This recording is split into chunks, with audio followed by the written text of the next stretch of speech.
Bonjour chacun, bonjour à chacun, chacune. Bonjour chacune, chacun. Bonjour à tous. Nous sommes encore là pour célébrer le Seigneur, pour l'adorer, pour le chanter. J'espère que vous avez passé une bonne semaine. Une bonne semaine. Dieu est bon, donc une bonne semaine. Ça peut aller bizarrement, c'est bon. Une bonne semaine. Dieu est bon, une bonne semaine. Amen.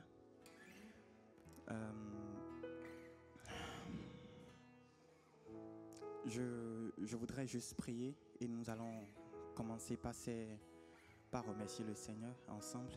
Et aussi, c'est peut-être l'opportunité. Je ne voudrais pas enfin, si vous n'avez pas prié, préparez ce temps avant de venir. C'est aussi l'opportunité de prier au même moment que nous pour remettre ce temps entre les mains de Dieu, pour qu'il vous parle, pour qu'il vous touche. La méthode de Dieu particulière, c'est la même. C'est par sa parole. Et nous chantons, mais nous chantons sa parole aussi. Amen. Je vais prier. Je vous prie aussi de prier aussi pour préparer vos cœurs. Et voilà. Merci Jésus. Merci Seigneur Jésus. Nous te remercions ce matin. Nous voulons te déclarer que nous t'aimons, que nous t'apprécions, que nous t'honorons, que tu es notre roi, que tu es notre maître, notre Seigneur en tout temps, en toutes choses, Seigneur. Ce matin, nous sommes venus à l'église, Seigneur, pour te montrer, c'est le témoignage de notre amour, Seigneur Jésus, de venir dans ta maison. C'est le témoignage de notre consécration, c'est le témoignage de ce que tu représentes à nos yeux. Oh, que nous t'aimons, que nous t'apprécions, Jésus. Merci de te manifester encore, Seigneur Jésus. Prends toute la place qui te revient et je prie au nom puissant de Jésus-Christ de Nazareth, en accord avec la foi de mes frères et sœurs. Et nous, maintenant ce matin, je restreins l'accès à l'Esprit Saint ce matin au nom de Jésus. Tout autre esprit qui ne confesse pas la Seigneurie de Christ, nous le chassons tous ensemble au nom puissant de Jésus-Christ. Merci Saint-Esprit de Dieu de prendre le contrôle du début jusqu'à la fin, jusqu'à la prédication, aux annonces, jusqu'à notre départ, notre arrivée à la maison, et continue ton travail perpétuellement dans nos vies jusqu'à ce que Jésus revienne. Amen. Amen. Amen.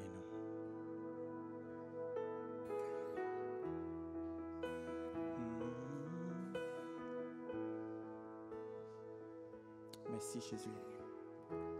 Merci pour tout ce que tu es.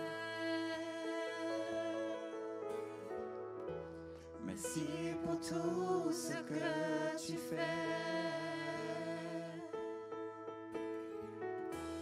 Merci Jésus, car tu combles nos vies. Seigneur, merci. Merci pour tout ce que tu es, Jésus. Merci pour tout ce que tu es.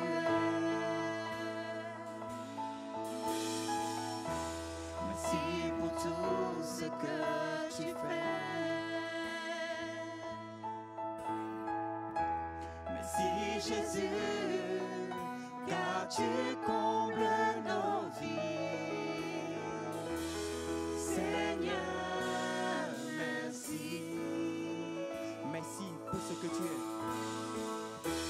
Merci pour tout ce que tu es. Merci pour tout ce que tu fais. Merci Jésus. Merci Jésus, car tu combles ma vie. car tu combles ma vie. Il comble aussi ta vie. Seigneur, merci. On fait une dernière fois. Merci pour ce que tu es. Merci pour tout ce que Tu es amour, tu es paix, tu es joie, tu es santé. Merci pour tout ce que tu fais. Merci pour tout ce que tu fais. Merci Jésus, car tu combles ma vie. car tu combles ma vie. Seigneur, merci. Musique.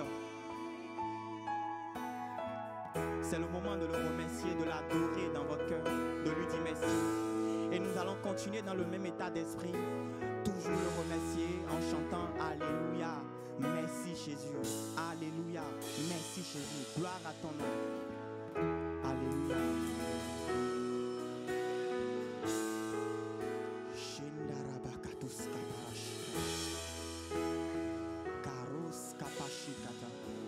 Jésus.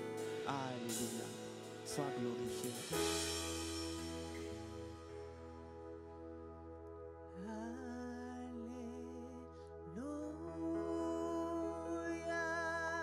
Shandarakatus kaparashikata. Alléluia. Alléluia. Les anges le chantent. Nous voulons le chanter aussi. Alléluia. Reçois l'adoration de nos cœurs. Nous t'aimons, Jésus. Alléluia. Merci, Jésus.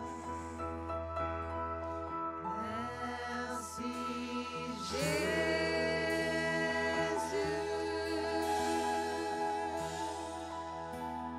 Merci Jésus.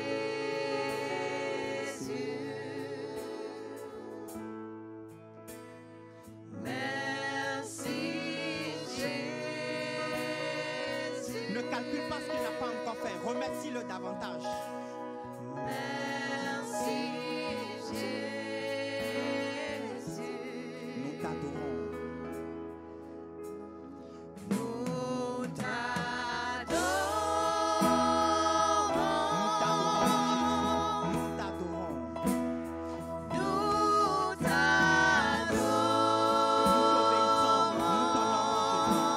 T'adorons, Jésus. Nous t'adorons.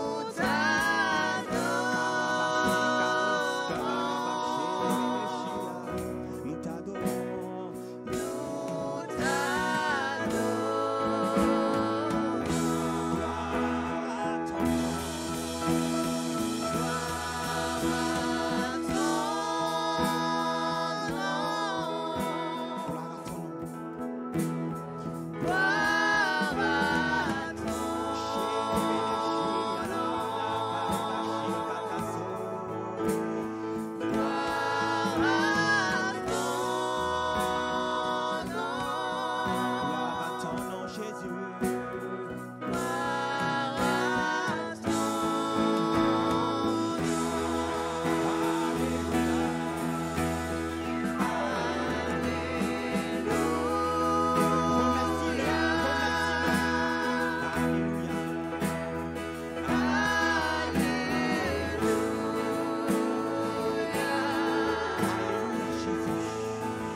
Son amour, pour le remercier. Beaucoup d'entre nous, il y a des choses que nous n'étions pas capables de faire. Nous avons la voiture, nous avons la maison, des choses que nous étions incapables de faire avant. Mais Jésus, par sa grâce, il nous a secourus. Ton père est venu à la foi, ta femme est venue à la foi, ton mari à la foi, tes enfants sont à Jésus. Remercie-le, remercie-le. Merci Jésus, tout calme toujours.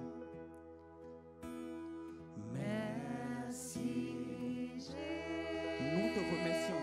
Tu as fait tellement de choses pour nous, Jésus. Pense à qui tu étais 5 ans passés, 2 ans passés, 3 ans passés, 4 ans passés, ce que tu étais capable de faire et ce que tu ne pouvais pas faire et ce qu'il t'a rendu capable de faire. En lui, nous pouvons tout faire, nous pouvons tout accomplir et il t'a aidé à ce point. Remercie-le ce matin.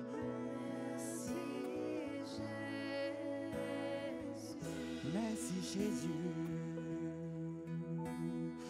Merci Jésus. Le salut t'a visité. Le salut a visité ta maison. Le salut a visité tes voisins. Oh, que c'est magnifique. Merci Jésus. Merci Jésus. Merci Jésus. Merci Jésus. Merci Jésus. Merci Jésus. Merci Jésus. Sharabakatus kaparashikata. Merci Jésus.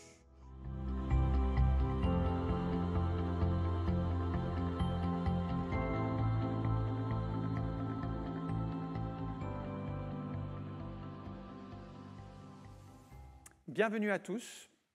J'aimerais parler sur vaincre l'incrédulité dans Matthieu chapitre 13 verset 53. Lorsque Jésus eut achevé ces paraboles, il partit de là, s'étant rendu dans sa patrie, il enseignait dans la synagogue, de sorte que ceux qui l'entendirent étaient étonnés et disaient : d'où lui viennent cette sagesse et ces miracles ? N'est-ce pas le fils du charpentier ? N'est-ce pas Marie qui est sa mère ? Jacques, Joseph, Simon et Jude ne sont-ils pas ses frères ? Et ses sœurs ne sont-elles pas toutes parmi nous ? D'où lui viennent donc toutes ces choses ? Et il était pour eux une occasion de chute. Mais Jésus leur dit : un prophète n'est méprisé que dans sa patrie et dans sa maison. Et il ne fit pas beaucoup de miracles dans ce lieu à cause de leur incrédulité. Nous connaissons tous des personnes qui sont incrédules, soit dans notre entourage, ça peut être peut-être votre conjoint ou un enfant de votre famille qui ne croit pas, qui est réfractaire, incrédule. Et si on fait rapidement le point sur nos connaissances, on remarquera qu'il y a beaucoup plus de gens qui ne croient pas que de gens qui croient. Et finalement, les véritables croyants, c'est ce que nous devons rechercher, ce sont ceux qui aiment le Seigneur, qui ont la foi et qui marchent dans les voies de Dieu. Mais certains croyants ont été gagnés eux-mêmes par l'incrédulité petit à petit. Au début, ils étaient vraiment dans la foi et le temps passant, les épreuves de la vie venant, ils ont diminué, ils se sont éloignés du Seigneur et ils sont devenus tièdes, voire incrédules, c'est-à-dire qu'ils n'arrivent plus à croire que Dieu peut faire encore de grandes choses. Ce sont des croyants qui se sont spécialisés dans l'incrédulité. Par exemple, ils peuvent vous dire « ce n'est pas possible parce que voilà, Dieu n'agit plus aujourd'hui.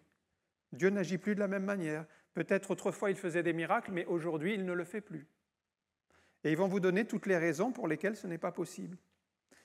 C'est le premier incrédule parmi tous, c'est Thomas. On le trouve le jour où Jésus est ressuscité d'entre les morts. Comme il n'était pas là avec les autres, il ne croyait pas que Jésus était ressuscité. Et alors lui, il va confesser son incrédulité. Il le dit de toute sa force. Il dit « si je ne vois pas les marques des clous, si je ne mets pas ma main dans son côté » de Jésus, donc, je ne croirai pas. Voilà sa confession d'incrédulité. Ce n'est pas une confession de foi, c'est une confession d'incrédulité. Il dit pas « je croirai », il dit « je ne croirai pas ». Et déjà, quand vous êtes dans l'incrédulité, vous confessez donc que ce n'est pas possible, que même si les autres le disent, ça n'y arrivera pas pour moi, eh bien vous êtes en train de confesser votre incrédulité. Comme Thomas, vous dites « je ne croirai point ». Et remarquez que Thomas pose deux conditions à Dieu. Il pose des conditions à Dieu, c'est déjà un premier problème, premièrement, parce qu'on n'a pas à dire à Dieu fais ceci, fais cela, fais ceci, et moi je te dirai si je crois ou pas. Et puis, deuxième chose qu'on remarque chez lui, c'est qu'il confesse à haute voix sa propre incrédulité. Et donc, attention à nos paroles, frères et sœurs, parce que par nos paroles, nous serons aussi jugés. Donc, attention aux paroles à tort et à travers. Là, il a parlé à tort et à travers, il aurait dû prier, il aurait dû chercher la face de Dieu, il aurait dû laisser le Saint-Esprit le conduire. Il n'aurait certainement pas abouti à cette conclusion « je ne croirai pas ». Mais si vous avez le choix, eh bien, écoutez plutôt les personnes qui sont dans la foi que les personnes comme Thomas à cette période de sa vie, parce qu'après, il a changé. Après, il est devenu vraiment un croyant. D'ailleurs, Jésus lui a dit « ne sois pas incrédule, Thomas. mais croit. Il est devenu un véritable croyant, bien sûr. Donc à un moment donné de sa vie, il a vacillé, mais vous avez toujours le choix d'écouter des personnes comme Thomas qui vous disent, ben voilà, c'est vrai, Dieu a agi hier, mais je vois bien qu'aujourd'hui Dieu n'agit plus, donc le Seigneur m'a abandonné, ça ne marchera pas pour moi. Donc ça, c'est les personnes comme Thomas, ils disent, je ne croirai pas, je ne croirai pas. Ou soit vous avez la possibilité d'écouter la parole de Dieu, d'écouter des croyants qui sont dans la foi et qui se tiennent dans la prière. Donc ça, c'est une position à prendre. Je reviens à notre texte. Nous avons ici Jésus qui allait dans les synagogues prêcher la parole de Dieu. Les gens étaient surpris par le message qu'il apportait. Il n'était pas comme les scribes et les pharisiens qui étaient habitués à la tradition religieuse. Il prêchait la vraie parole de Dieu. Et le problème, c'est que comme c'était dans la ville de Nazareth, donc c'est là où Jésus a vécu. Il n'est pas né à Nazareth, vous le savez, il est né à Bethléem. Il est passé par l'Égypte et ensuite il est revenu à Nazareth. Et là, il s'est installé à Nazareth, mais il a surtout grandi à Nazareth et il a travaillé à Nazareth. Il avait d'abord un métier, celui de charpentier. Donc, les gens le connaissaient comme le charpentier.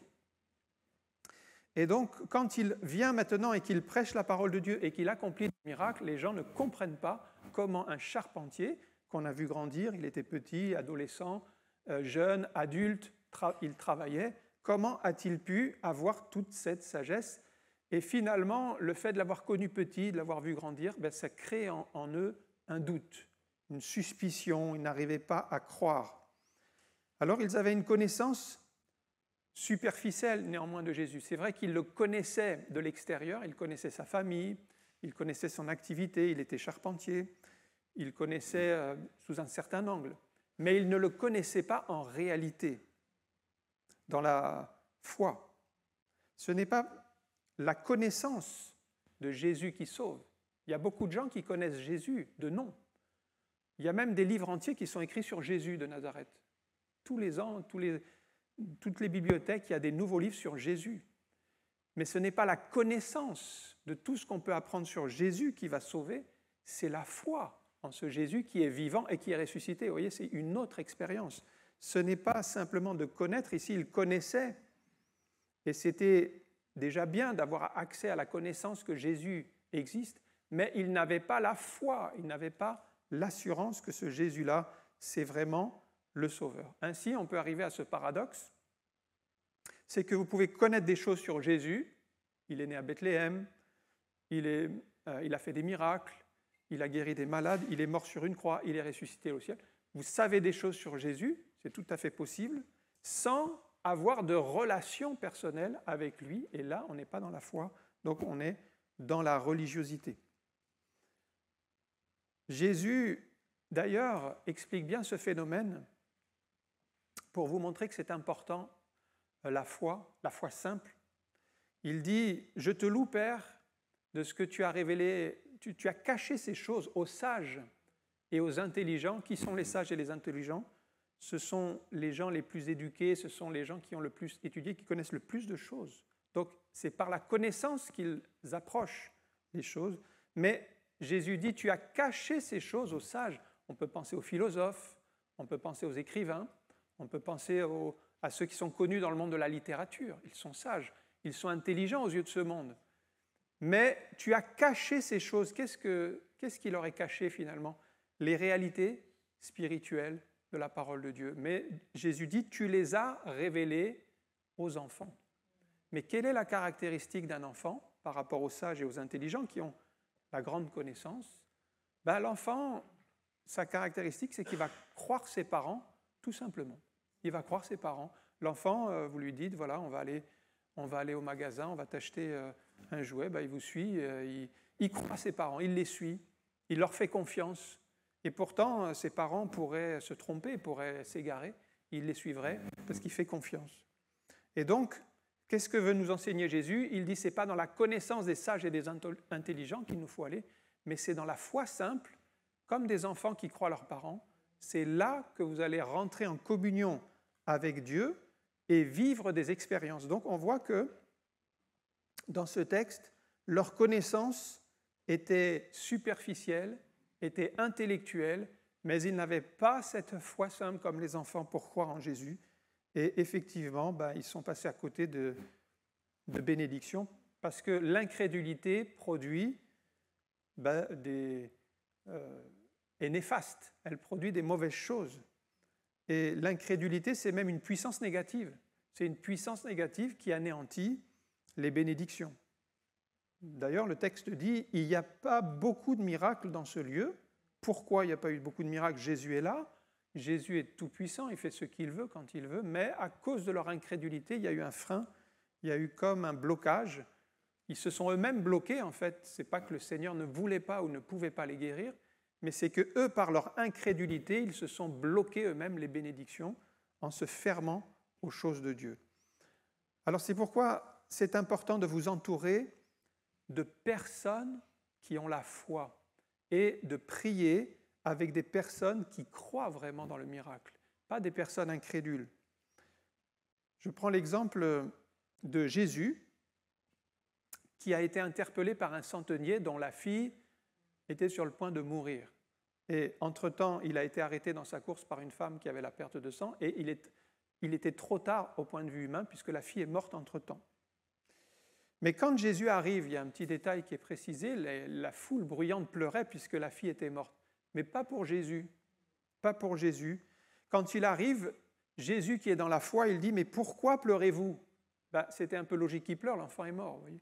Mais Jésus dit « L'enfant n'est pas morte, mais elle dort ». On voit que Jésus est sur un autre paramètre.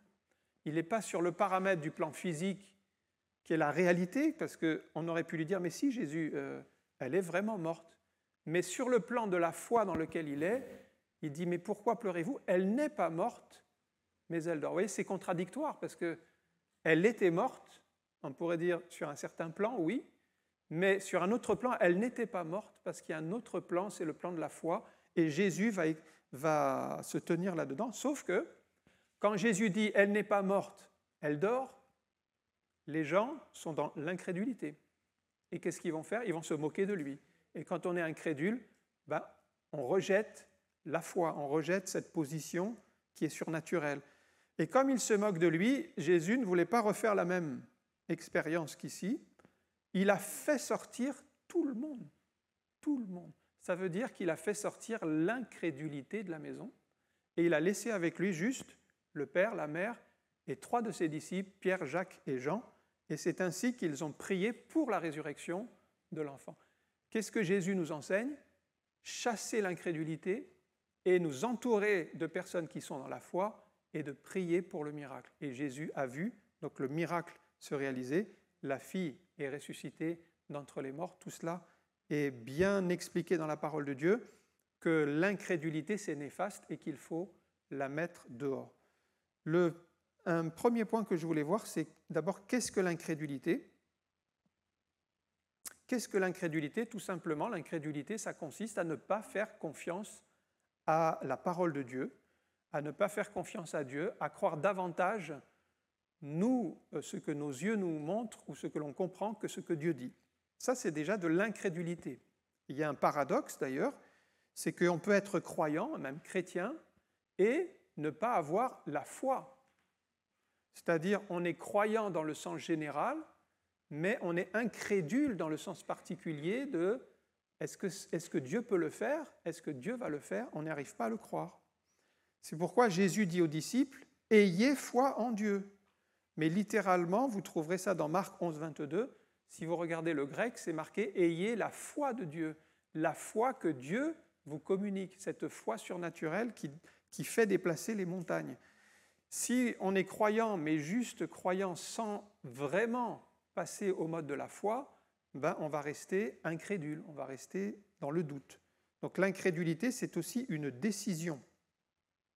On peut décider de croire ou de ne pas croire. C'est un choix. Alors je choisis de croire ou je choisis de ne pas croire. Quand rien ne va plus, quand il semble qu'on a tout perdu, on a encore le choix. Je prends l'exemple de l'histoire de Lazare. Quand Lazare est mort, Jésus arrive sur place.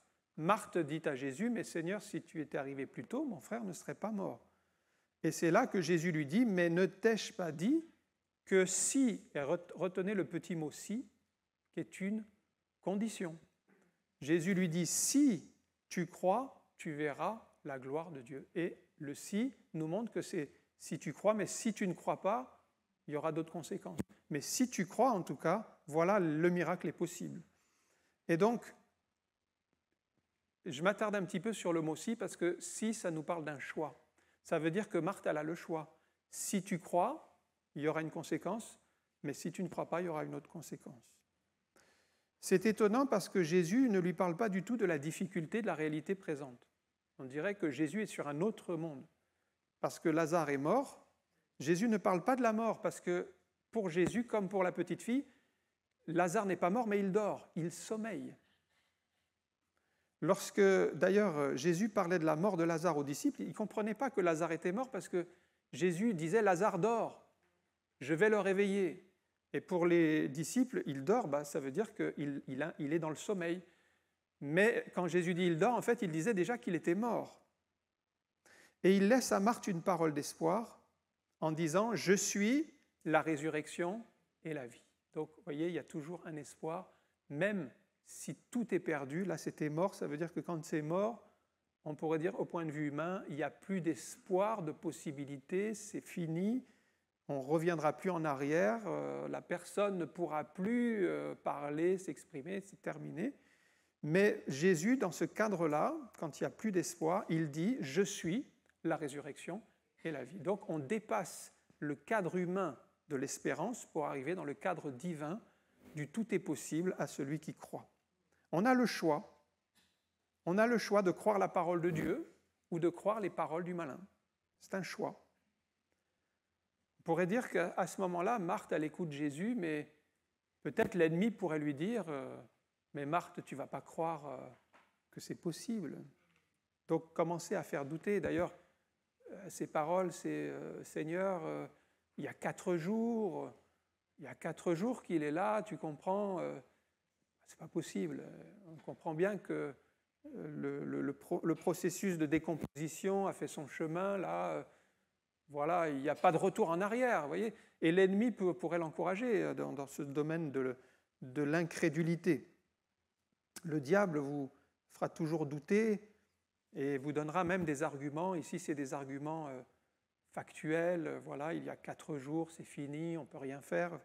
On va s'appuyer là-dessus. C'est l'ennemi qui vous dit, ouais, tu vois, ton enfant, il s'est éloigné du Seigneur, il ne se convertira jamais. Voyez, il est en train de semer de l'incrédulité, où il vous dit, voilà, tu es malade, tu sais bien, tu as un cancer, tu vois que les médecins ils t'ont dit que c'est fini, tu vois bien que c'est fini pour toi.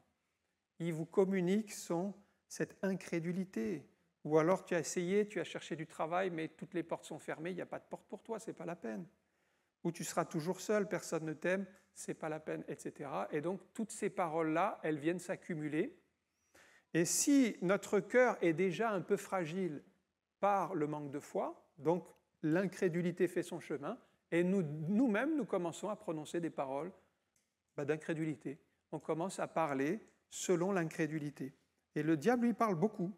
Il parle beaucoup, tous les jours. Il est en train de parler, il est en train de semer des malédictions, en fait. Et ça, on ne peut pas l'en empêcher. Mais par contre, on peut fermer nos oreilles aux paroles du malin et laisser notre cœur être rempli de la parole de Dieu. C'est ça qui va nourrir notre cœur. Et une fois que vous avez la parole de Dieu en vous, vous la proclamez dans la foi, c'est une puissance face à l'adversaire. C'est extrêmement puissant. D'ailleurs, il y a une seule arme offensive dans... on va faire une petite révision sur l'armure du chrétien. Alors, qu'est-ce qu'il y a dans l'armure du chrétien ? On commence par en haut. Le casque du salut. Ensuite, la cuirasse de la justice. Ensuite, l'épée de l'esprit, c'est la seule arme offensive. Ensuite, le bouclier de la foi, la ceinture de la vérité et les chaussures du zèle de l'évangile. Vous voyez, on a toutes les armes là. Alors, il faut les avoir sur soi. Mais remarquez que toutes les armes sont pour nous protéger, sauf l'épée qui est pour combattre. Et l'épée, c'est la parole de Dieu, c'est quand vous citez la parole de Dieu dans la foi. Donc l'incrédulité n'est pas une question d'âge ou d'années d'expérience, parce que même quelqu'un de très jeune peut être incrédule, mais aussi quelqu'un de beaucoup plus âgé. Ça touche toutes les époques de la vie, ça veut dire que personne n'est à l'abri. On peut même avoir eu, et c'est ça qui est paradoxal, un temps de grande bénédiction et de grande victoire avec le Seigneur, et puis tomber dans l'incrédulité quelque temps après. Donc si on ne veille pas, en fait, lui, l'ennemi, il est en train de semer son incrédulité. Deuxième point, comment l'incrédulité entre-t-elle dans un cœur? Ben voilà, l'incrédulité, elle rentre tout simplement parce que c'est une semence du malin. Et lui, c'est un semeur. Le diable, lui, c'est un semeur et il va semer l'incrédulité. Dans la parabole du semeur, il y a Jésus qui explique qu'il y a une partie qui va tomber le long du chemin. Et il dit, le diable a peur de quelque chose ici. Luc 8, 12. Ceux qui sont le long du chemin, ce sont ceux qui entendent donc la parole. Puis, qu'est-ce qui se passe à ce moment-là? Le diable vient et enlève de leur cœur la parole, et regardez la peur, de peur qu'ils ne croient et ne soient sauvés. Ah, ça c'est une défaite pour l'adversaire. Quand ces gens qui reçoivent la parole commencent à croire que ce que Dieu dit c'est la vérité, eh bien ces personnes-là commencent à être changées, touchées par la parole de Dieu. Ils peuvent se repentir, se convertir. Bref, c'est comme si le diable perd le contrôle sur leur vie. Et donc, une précision, si on lit Marc 4, 15, il dit « Aussitôt, Satan vient et enlève la parole qui a été semée. » Pourquoi ce petit mot « aussitôt » ? Parce que le diable sait qu'il a peu de temps pour réagir quand la parole est semée. Il faut qu'aussitôt, il réagisse. Sinon, il a peur que la personne ne croie et ne soit sauvée. Donc, on sait bien que la parole de Dieu, quand vous la recevez dans la foi, ainsi la foi vient de ce qu'on entend, et ce qu'on entend vient de la parole de Dieu. Donc, ça va produire la foi. Un chrétien qui est rempli de foi, d'ailleurs, va pouvoir résister au diable. D'ailleurs, il y a une petite précision que nous devons lui résister avec une foi ferme. Avec une foi ferme. Donc, si nous n'avons pas cette foi-là, nous ne pourrons pas résister au diable. Tandis que si c'est l'incrédulité, un petit peu comme, par exemple, Pierre, qui a été incrédule aussi à un moment donné, quand Jésus annonçait sa crucifixion, il ne croyait pas, il dit « Cela ne t'arrivera jamais ». Croyez pas. Mais cette incrédulité a été une porte pour l'adversaire pour l'utiliser. Et à ce moment-là, Jésus a dit « Arrière de moi ». Satan, il voyait bien l'action du diable. Le diable, lui, vit dans l'urgence à chaque fois que la parole est semée. Donc, aussitôt, il vient et il enlève, et il veut enlever tout ce qui a été semé. Et au contraire, il va y mettre autre chose. Il va y mettre l'incrédulité, c'est cette semence-là. Et il combat les croyants afin qu'ils abandonnent la foi. C'est pour ça que Jésus dit que ceux qui tombent parmi les épines, ils croient pour un temps. Ça veut dire que leur foi n'étant pas enracinée dans les choses de Dieu, ils vont abandonner le Seigneur. Ils ont cru pour un temps, ils ont fait naufrage par rapport à la foi. C'est Jésus lui-même qui dit que l'ennemi, c'est un semeur. Quand il prend la parabole de l'ivraie, il dit, voilà, pendant la nuit, il y a un semeur qui vient semer de l'ivraie. Mais où est-ce que l'ennemi va semer de l'ivraie? Il va semer à un endroit précis. Je ne sais pas si vous l'aviez remarqué dans la parabole. Il ne va pas semer dans n'importe quel champ. Il va semer dans le champ de Dieu, là où il y a le bon grain. Il va semer là où il y a le bon grain. Et c'est là, quand les gens sont dans le sommeil pendant la nuit, il espère que sa semence va produire du fruit dans le champ de Dieu, là où le bon grain a été semé. Le diable espère toujours que certains abandonneront la foi. C'est pourquoi veillez sur votre cœur pour ne pas laisser la moindre racine d'amertume, d'incrédulité. Troisième point, quelles sont les conséquences de l'incrédulité? Première conséquence, ça sera une vie d'errance. Nombre chapitre 14, verset 22, c'est une histoire du peuple avant d'entrer en Canaan. Ils ont donc refusé d'entrer dans le pays promis. Tous ceux qui ont vu ma gloire, c'est Dieu qui parle, et les prodiges que j'ai faits en Égypte et dans le désert, qui m'ont tenté déjà 10 fois et qui n'ont point écouté ma voix, tous ceux-là ne verront point le pays que j'ai juré à leur père de leur donner. Tous ceux qui m'ont méprisé ne le verront point. Ah, l'incrédulité, c'est tellement contagieux. C'est pire que la Covid-19, l'incrédulité. C'est contagieux. 10 personnes étaient contagiées, 10 personnes avaient le virus de l'incrédulité, c'était les 10 espions. Eh bien, figurez-vous que ça a contaminé 3 millions de personnes. 3 millions qui sont devenus incrédules. C'est-à-dire tout le peuple, à cause de ces 10-là, ils ont été incrédules. Mais c'est pareil dans l'Église. Si on a un noyau d'incrédules, ils peuvent contaminer même toute une Église. C'est quelque chose de catastrophique. Donc l'incrédulité fait reculer devant les défis. L'incrédulité nous fait tourner en rond. L'incrédulité changera votre vision des choses. À ce moment-là, les espions reviennent et ils disent au peuple, mais voyez, nous, on est comme des sauterelles à leurs yeux. Ça veut dire que nous, on est des minables et eux, ce sont des géants. Voilà comment ils se voient, alors qu'eux, ils sont enfants de Dieu. Donc ça veut dire que l'incrédulité leur fait changer leur vision des choses. Ils voient l'ennemi tellement plus puissant que eux. Ils voient les difficultés tellement grandes. Ils disent, on n'y arrivera jamais. Mais s'ils étaient dans la foi, ils verraient les choses à l'endroit et ils verraient que Dieu est tout-puissant et que c'est possible. Mais l'incrédulité leur a fait oublier les promesses de Dieu. Et qu'est-ce qui s'est passé ? Dieu les a punis et leur a dit, puisque vous avez été incrédules, eh bien vous serez 40 ans dans le désert avant d'entrer dans le pays promis. Alors qu'ils auraient pu rentrer là tout de suite, non, leur incrédulité leur a fermé les portes de Canaan et ils ont erré dans le désert 40 ans. Deuxième conséquence de l'incrédulité, c'est la domination des ennemis. 1 Samuel chapitre 17, verset 23. Tandis qu'il parlait avec eux, donc c'est David qui parlait avec ses frères, voici le Philistin de Gath, nommé Goliath, s'avança entre les deux armées, hors des rangs des Philistins. Il tint les mêmes discours que précédemment, et David les entendit. À la vue de cet homme, tous ceux d'Israël s'enfuirent devant lui et furent saisis d'une grande crainte. Si Satan a réussi à susciter l'incrédulité dans les cœurs, en fait, ça va produire le découragement. C'est-à-dire le peuple, l'armée était découragée à cause de ce Philistin, à cause de ce géant. Ils étaient paralysés. Alors vous serez paralysés, vous serez dans la crainte et vous direz, on ne peut pas combattre. Or, David, lui, il vient avec la foi. Donc il n'est pas du tout dans l'état d'esprit du peuple et il entend les mêmes paroles que l'armée et pourtant, il n'est pas découragé par ces paroles.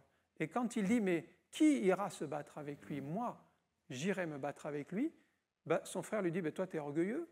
Tu viens observer la bataille. Tu viens dire que tu vas battre le Philistin. Mais d'abord, ce n'est pas possible. Le roi lui dit, mais tu ne peux pas. Donc, un seul qui a la foi, c'est David, va renverser la tendance de l'incrédulité parce qu'elle était dominante. C'est-à-dire que David n'a pas laissé en fait le contexte gagner son cœur, il s'est protégé, il s'est tenu dans la prière, il n'a même pas accepté les armes que Saül voulait lui mettre, il a rejeté toute aide humaine, il s'est tenu dans la foi. Goliath était toujours là, Goliath avait toujours les mêmes paroles.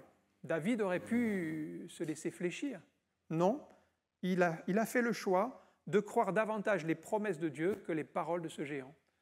Et c'est ça l'incrédulité, c'est quand vous croyez davantage les paroles du géant que les paroles de Dieu. C'est ce qui est arrivé au peuple. David, lui, a choisi l'inverse. Et votre difficulté sera peut-être toujours là, parce que Goliath est toujours là, mais vous pouvez choisir comme David d'écouter la parole de Dieu et les promesses rassurantes du Seigneur dans votre vie et les croire plutôt que d'écouter les paroles du malin. Troisième conséquence, c'est la mort. Dans 2 Rois chapitre 7, versets 1 et 2, les conséquences de l'incrédulité, c'est la mort.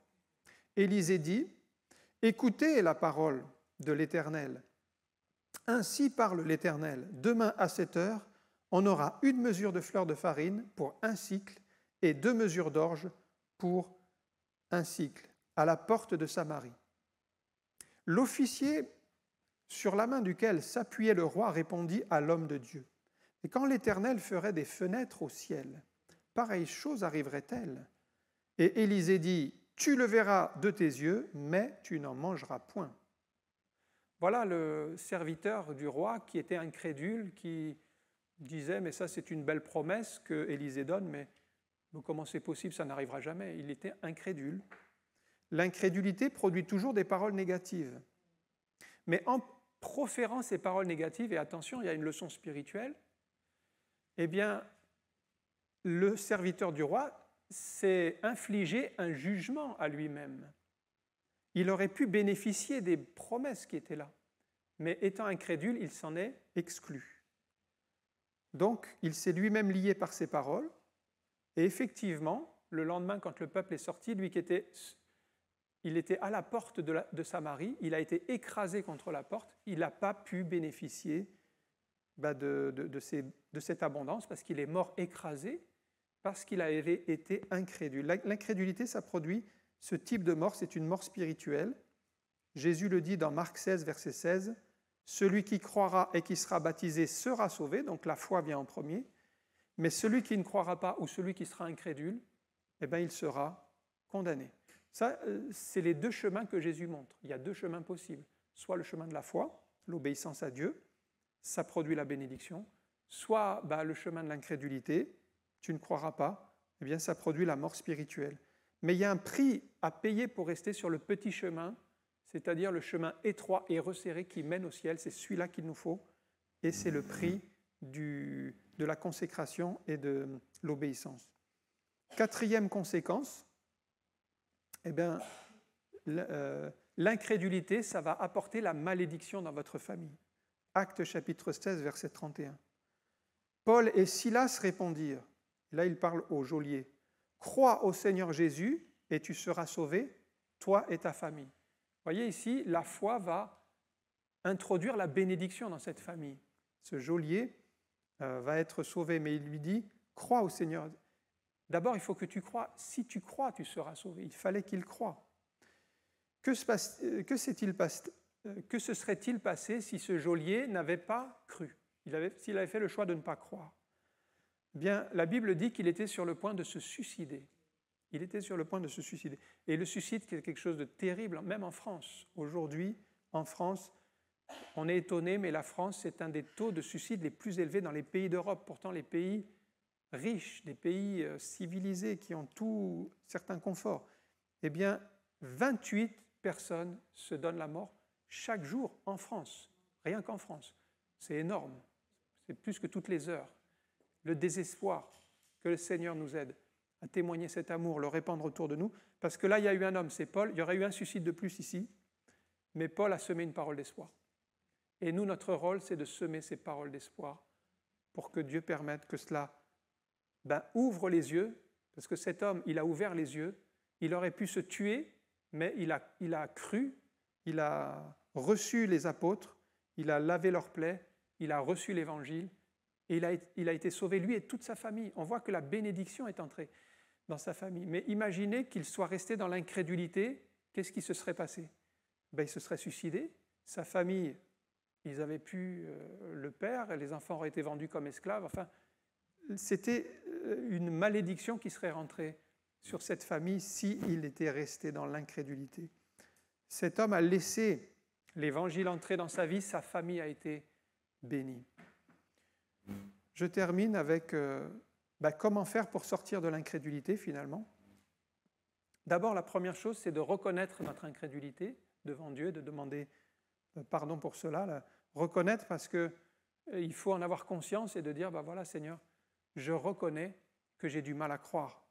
Et c'est ce que fait cet homme qui vient pour son fils possédé en disant au Seigneur, Jésus, je crois mais viens au secours de mon incrédulité. Il y avait encore cette racine d'incrédulité qui était là et il le confesse, il le dit au Seigneur Jésus et ça c'est bien, il ne cache pas sa difficulté, mais c'est un péché dont il faut avoir conscience.